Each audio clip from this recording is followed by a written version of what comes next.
note that you are special. Welcome into the Legally Speaking show. Today we want to look at what an assault is. More often we've heard of people being assaulted, assault in marriages, assault in relationships, even in our workplaces, but we've never really understood what assault is. I am joined by James Nyaga Njeru, an advocate of the High Court of Kenya. He's been practicing for over 5 years, and he's here to help us understand what this word assault means. And you are going to make this show even better as you allow those comments to flow through 22914, our Facebook pages, Mwangaza TV, and our YouTube channel, Mwangaza TV Kenya. Tell a friend to tell a friend. Welcome on board. I am Celestine Waka the Favored.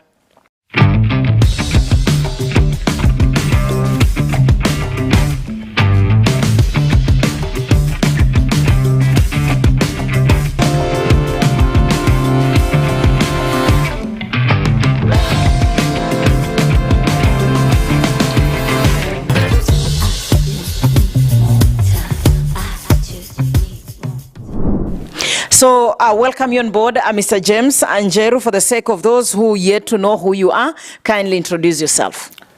Good evening, everyone, and our viewers especially.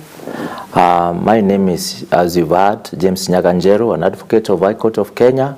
Been practicing for 5 years now, and I welcome you today to today's Legally Speaking episode, where we shall delve on what assault really entails, and so that everyone can be able to understand when we talk about assault, what indeed are we speaking about. Yes. Thank you so much for availing yourself, creating time to be with us. It's something that we don't take for granted. May the Lord continue blessing you. And once again, our viewer, welcome on board. So back to our discussion today. Yes. What is assault? Thank you again, and thank you for having me.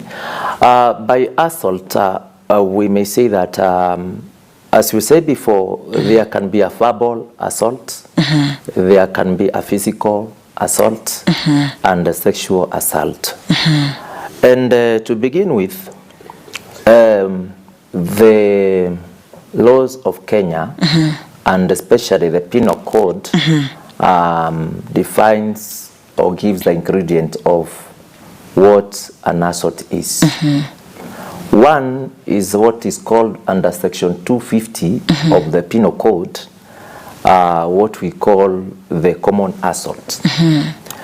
And by common assault, it's an assault that maybe one has used words that are threatening, abusive to one somebody, and the ones that really are meant to demean you.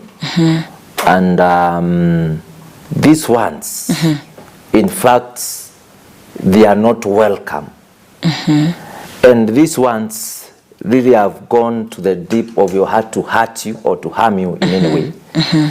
That is what we call a common assault.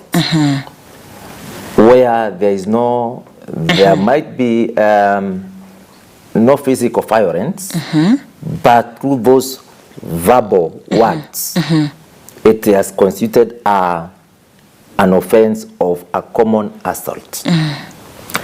And what I may want to tell the viewers is that at times maybe someone assaults you or threatens you, and you end up not reporting because you see there is no cause of action. But I can tell you for sure today, if anyone has used any threatening ones, abusive ones towards you, then that one is actionable, and it's an offense, a misdemeanor for that matter, which is an offense which is not very grave, and one is liable once he is proved guilty of that offense, can be incarcerated for a duration of 1 year. 1 year. 1 year for common assault. That is what we call a common assault. Yes. That is the first one. Yes. That is the first one. The second type of an assault that is recognized by the Penal Code or the laws of the land, and mind you, you know, one cannot be charged from our Kenyan system. You cannot be charged for an offense which is not recognized by the Penal Code or the laws of Kenya. As we said, the second one is the one that is called assault causing actual bodily harm, defined by section 251 of our Penal Code. The assault causing actual bodily harm is whereby you've gone ahead, you've used violence against somebody, and you have inflicted an injury or physical Okay. or an harm unto that somebody, and the harm here can be either physical or psychological harm. And I may explain further, because there are people who've been assaulted and they don't know that they've been assaulted, or they don't know that it is an assault. Yeah. For instance, where one calls maybe in the dead of the night, has been you've been receiving incessant calls for somebody, and when he calls you, he doesn't even speak. And you are faced with a psychological trauma or injury, wondering, can this be somebody or who is out there to harm me? He has not spoken, but he keeps on calling. Maybe even via different numbers, all, and doesn't even speak. So an assault, you might at times not even speak, but it has constituted an assault. Why? Because it has, as an end result, either there has been a physical injury or a psychological injury. As we've said, that one will constitute an actual an assault causing actual bodily harm or psychological harm. And this one, once there is that actual bodily harm, this can be proven maybe by the medical records. Once somebody does you harm, maybe he has hit you with a fist or using any apparatus, then the same can be once you go visit to any medical doctor, and is able to ascertain, because normally the assault is ascertained by the a qualified medical doctor. You cannot go to court when you are charged and say, no, I did not commit an assault causing actual bodily harm. Yes. It was just a common assault. It's not incumbent upon you to define what you charge with. But right from the medical doctor examination, that one is who will guide the kind of assault. Yes, the police officer or the DPP in which charges to prefer upon you. So because at times one can be charged under this category of actual of assault causing actual bodily harm, and in real sense it should have been a common assault. So the medical doctor is the one to define, is this an assault causing actual bodily harm? That is defined under section 251 of the Penal Code. And the third form of assault is an assault that we are calling assault that causes a grievous bodily harm. This is an assault that is defined by section 234 of the Penal Code of the laws of Kenya. That indeed you caused an injury which is very dangerous and can go to an extent of maiming, maybe, and bringing us something we call a permanent injury or damage to that person's body. So where there is a grievous harm, and this can be evidenced maybe by a broken bone, or maybe an assault that would have led to even death or maiming, whereby your body becomes incapacitated.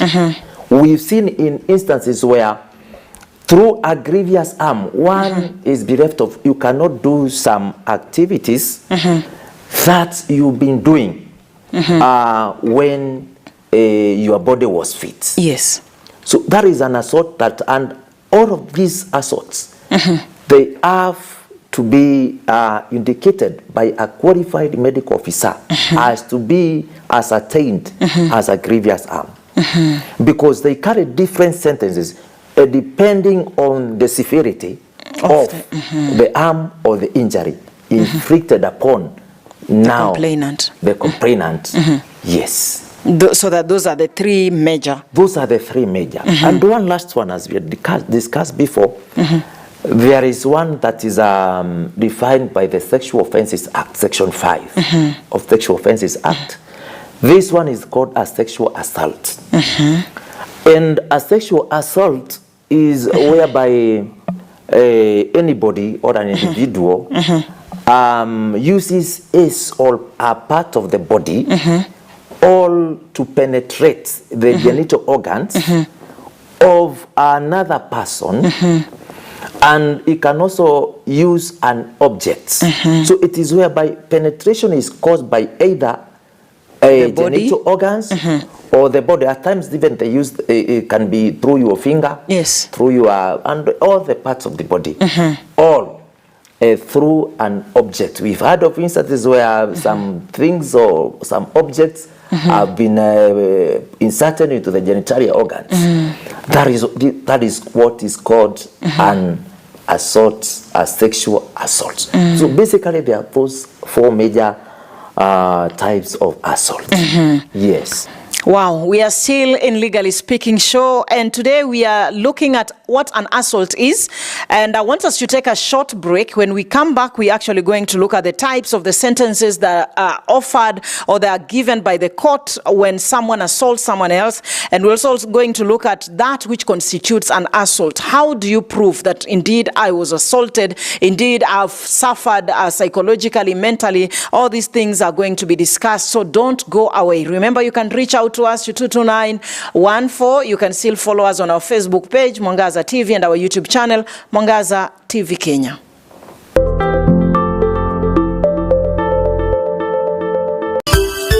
Unatazama Mwangaza TV, tumaini lako. Nilikuwa karibu niulize mtumishi, una stage name kwa madhabahu? Sisi tulilelewa katika shida. Ajua watu katika lugha ya kwetu wanasema ya kwamba kulambwa na ini. Kulambwa, goshono nini. Mimi wacha kulambwa, karibu kumezwa. Bado niko mashambani. Nimemuona msichana, nimempenda, mistari imeingiana, na tumefanya nini? Lakini kabla ya nimuone huyu, unajua tunasemaga kwamba kitambo ukutane na yule mwenyewe utakuwa umepiga busu vyura vingi. Kuna vyura nilivyopatana navyo. Kama uko pale na kuna jambo ambalo unataka kulifanya, pesa mfukoni zisiwe determining factor kana kwamba utaendelea ama hutaendelea. Tunasemaga where there is will, there is way.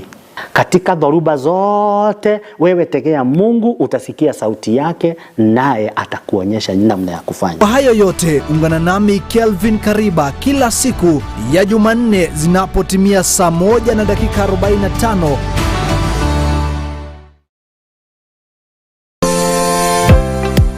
Are you ready to build a future filled with opportunities? At Jewel Technical College, we provide the knowledge and skills you need to succeed. Gain expertise in high-demand professional courses like journalism and film production, healthcare, ICT, culinary arts and hospitality, or master practical trade skills such as electrical and electronics engineering, plumbing and masonry, beauty and hairdressing. Expand your horizons with our foreign language programs in French, German, and Korean, plus a variety of short courses. Jewel Technical College is proudly certified by TVETA, ensuring quality education. Find us in Roysambu Jewel Complex, 6th floor, with modern facilities designed for your success. For more information, call us through 0701 300 071 or visit our website at jewelcollege.ac.ke. Apply today and build your future with Jewel Technical College. Jewel Technical College, the fear of the Lord is the beginning of wisdom.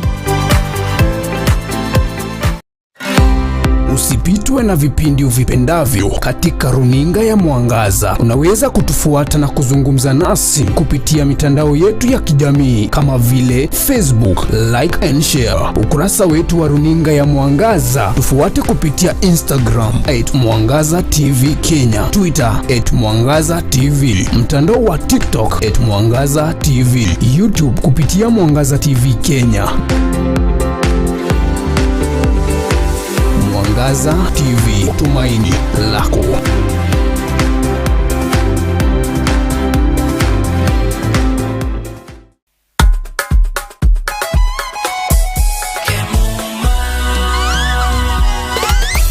Ukitaka mali safi kuja Kemuma, CCTV utapata Kemuma, mulika mwizi, electric fence utapata Kemuma, automatic gate utapata Kemuma, fire system, alarm system, fingerprint hapa, automatic gate, mali safi, kila kitu ya security ni Kemuma.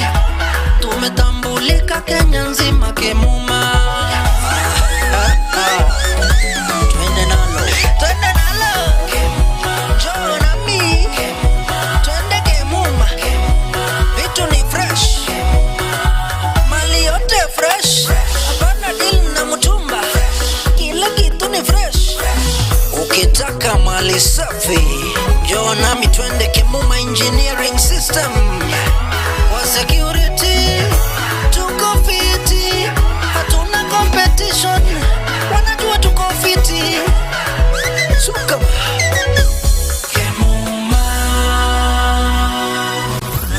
Kemuma Engineering Systems. We mind your security. Unatazama Mwangaza TV, tumaini lako.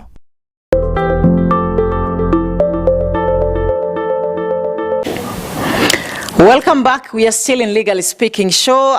You are very important because we are here to help you understand exactly what the law says about assault. I know more often we've had cases of being people being assaulted. Maybe you're watching us today and you've been assaulted, or maybe you're going through a situation that you don't really know whether it is an assault, and you're not even you are even afraid of talking about it because you don't know whether you are covered by the law. And that's why we are here to help you understand that maybe whatever you're going through, you are able to be helped if only you'll follow the right channel. And maybe you need to talk to someone, you need to get to that point of realizing that this is not the kind of life, this is not normal, this is not okay, I'm being assaulted. And that's why we are here. Remember, you can reach out to us, you can send in your comment, you can share your story with us through 22914 Facebook page Mwangaza TV and our YouTube channel Mwangaza TV Kenya. I'm still with James Nyaga Njeru, an advocate of the High Court of Kenya. He's here helping us to understand. Before we took the break, we actually looked at what an assault is. We looked at the types we have, the major types. Of course, we've talked about the 4 major types of assault in Kenya. We've looked at the common, we've looked at the sexual assault, we've looked at the grievous bodily harm, and we've actually looked at what else? The assault causing actual. Exactly, the assault causing bodily harm. Those are some of we have actually looked at the 4 types of assault. So I want us to look at that which constitutes an assault. How do we get to that point of determining that indeed this is an assault? So welcome back. Help us understand that which constitutes an assault. Thank you again for having me. And as we continue, what constitutes an assault depends on circumstances. Because one thing may constitute an assault to one person, and to the another it might be not an assault. Because as we shall delve into it, there are instances that you can maybe defend yourself in court and say that I did not assault. I was merely defending myself. So there's defense of self-defense. This is whereby you say, yes, I assaulted, but I did so out of self-defense.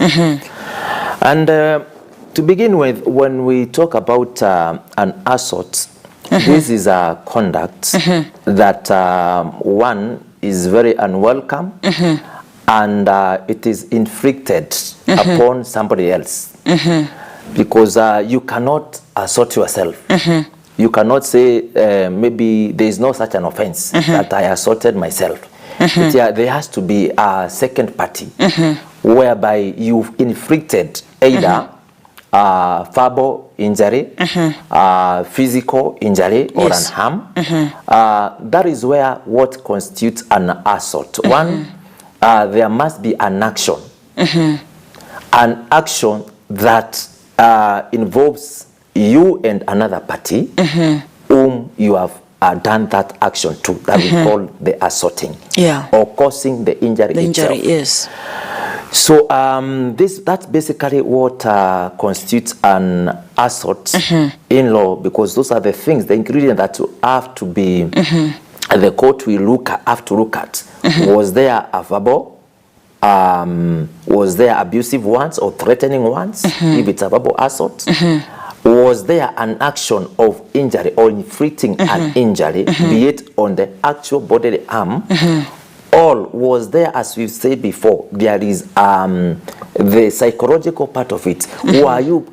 Was there that psychological trauma or injury inflicted upon that second party? And that one is upon now you as the complainant to really prove to the court that indeed there was actual threats or there was actual injury. And in instances, in various, as we've said before, what really will define this offense is the medical doctor who will ascertain the degree of the injury. At times, you can go to a medical facility, and I've seen it happen. You have a very minor injury, and through the collusion of the doctor, they have indicated that the injury is of a grievous nature. I've seen such kind of collusion. It is upon you now to, once you are charged in a court of law, you can raise an objection in a way that you should not be charged with a grievous harm. Reason because that injury was an actual an assault causing actual bodily harm. That is why it is very important when you are charged in any court of law, because it is said that ignorance of law is no defense. True. You as a layman, you may not know the difference between an actual bodily harm, an assault causing actual bodily harm, and an assault causing grievous harm. Yes. So it is very prudent for you to retain a counsel or an advocate, so that you can the same can be explained to you once you are charged, and what are the possible sentences that accrue to both, either the common assault, the actual bodily harm, and the grievous harm, and finally the sexual assault. Yes. In what situations, circumstances, do we get the accused person being redirected to the psychiatric to go and, get the medical checkup? Because we've had such cases. Very well. And you've raised a very pertinent point here. Because an assault, as we said, it must be caused by somebody else. Yes. What if this somebody else is in a part of the group that we call the vulnerable group? The vulnerable group is somebody who is a mentally challenged person. It can be a child who is not who is under the age of 18 years. Maybe even is a child below even 12 years. Then when it comes to such vulnerable people, one, if it's a mental, accused is a mental person, mentally challenged person, then before it stands a court of law, he or she can be ordered to be medically tested by a competent medical doctor, so that we can now be able to stand trial. Because in Kenya, or perhaps even in many jurisdictions in the world, yes, you cannot stand trial if at all you are medically unfit to hold trial. Okay. You can only, even when incarcerated or when you are committed to prison under the mercy of the president.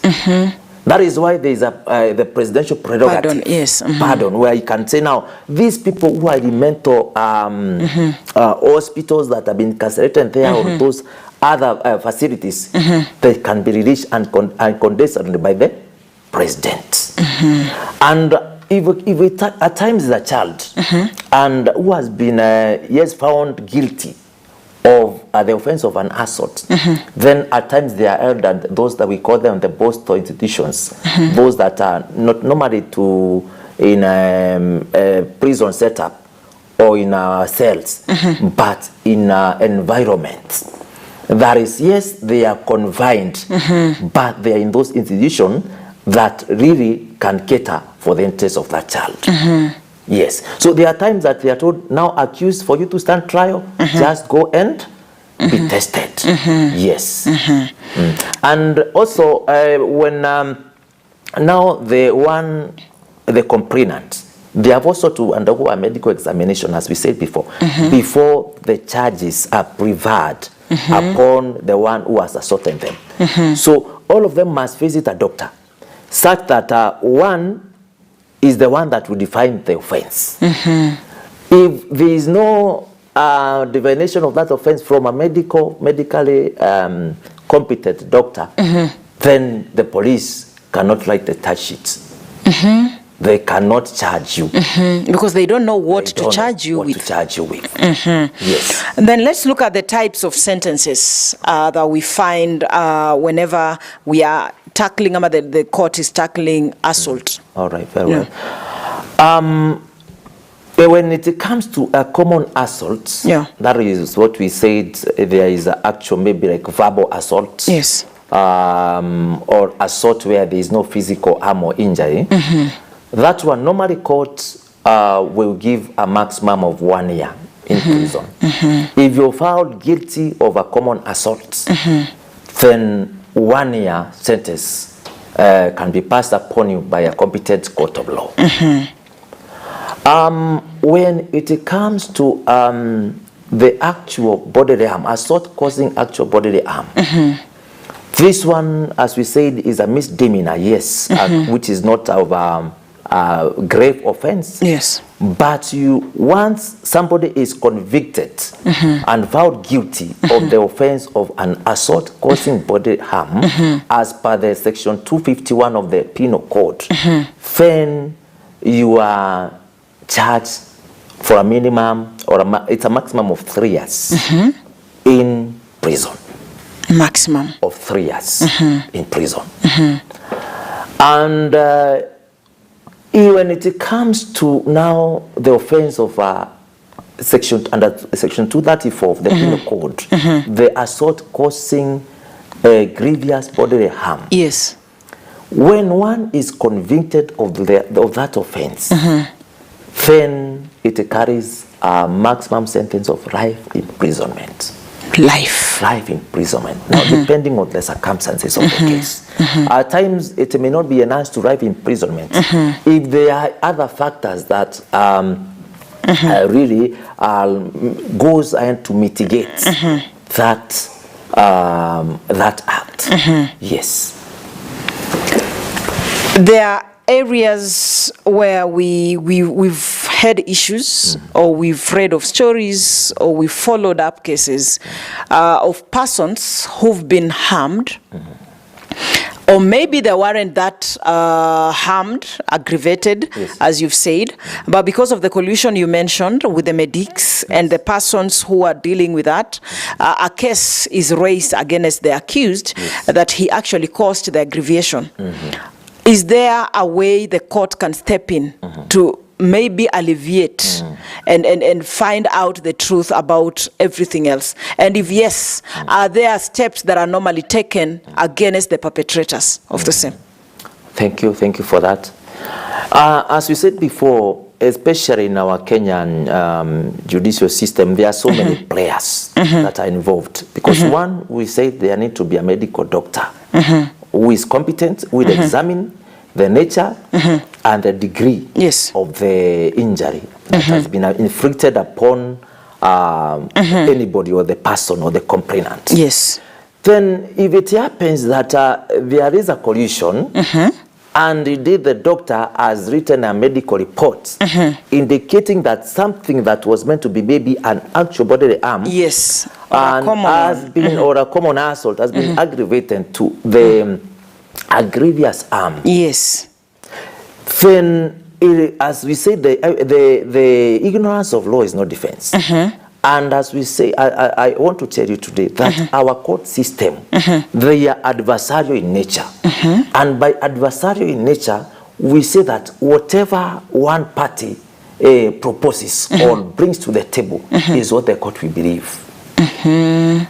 So when one party has, for instance, you've gone to court and the same has been alleged that you committed a grievous bodily harm to somebody, then if you don't impeach their evidence, if you don't defend yourself, argue it out, that is what the court will believe. The court will believe that indeed you caused a grievous harm. So this is what we normally see happen. Yes.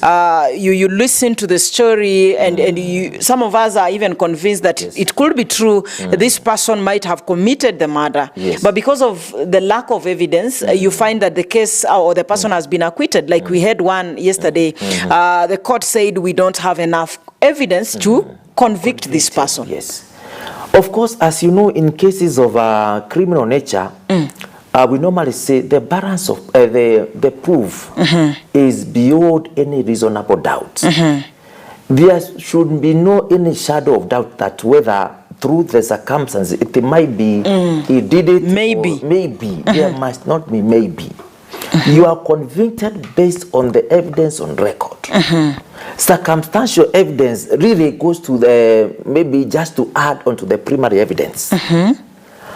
So when you refuse or you don't impeach that the evidence that has been tabled before the court, or sometimes people even they say maybe and they ask, do you have a witness? One, they don't have a witness, and they ask, do you wish to ask any question? They don't ask the questions. They say, and rather keep quiet. And it's your right under the to ask the questions, to ask and not to ask. You can neither keep quiet. That is why when the court of law in Kenya finds you with a case to answer, our criminal procedure is very clear.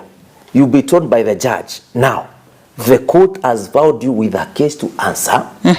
Do you wish to, how do you wish to proceed? Do you wish to maybe give any witness? Do you wish to proceed by way of maybe are you going to ask questions, or are you going to just keep quiet or not testify, or do you have witnesses? The same must be put out to you, so that you can declare whether you are going to give a sworn evidence, whereby you swear now, which carries weight when it comes to these criminal prosecutions. If you swear, it gives weight that, and the same can be relied. Other than saying, I will not testify, or let me just keep quiet, or let me keep quiet, or give an sworn statement. That is what is very important in criminal cases. The same has been tabled before you. Now it's upon you, either through yourself or through your counsel, on record, to just now impeach that evidence that has been tabled before the court. Wow. Yes. Your final remarks as we come to the end of our show this night. Thank you. My final remark is that there are so many people who have been assaulted, and yet they have not found it worthy to report.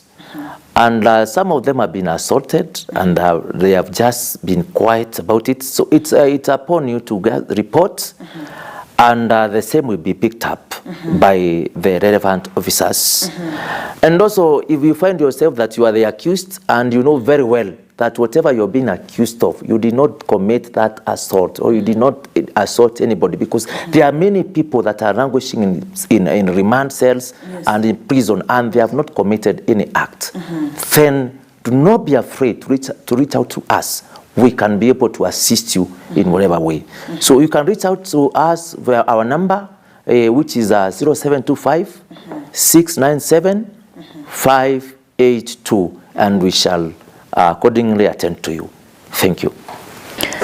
We are told you have a choice to either ask questions, you can choose to be quiet, or you can choose to use the counsel to help you. Now, the issue lies with you. How much evidence do you have?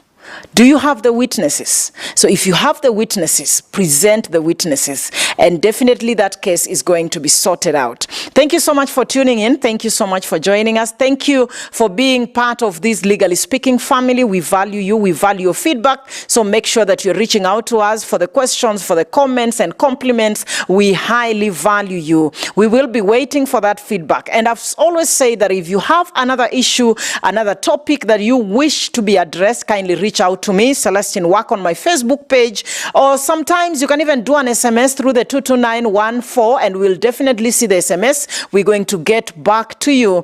This is a show that enlightens. This is a show that educates. This is a show that opens our eyes to the real world, to the real law. What does the law do, or what does the law say about our normal life, our daily activities?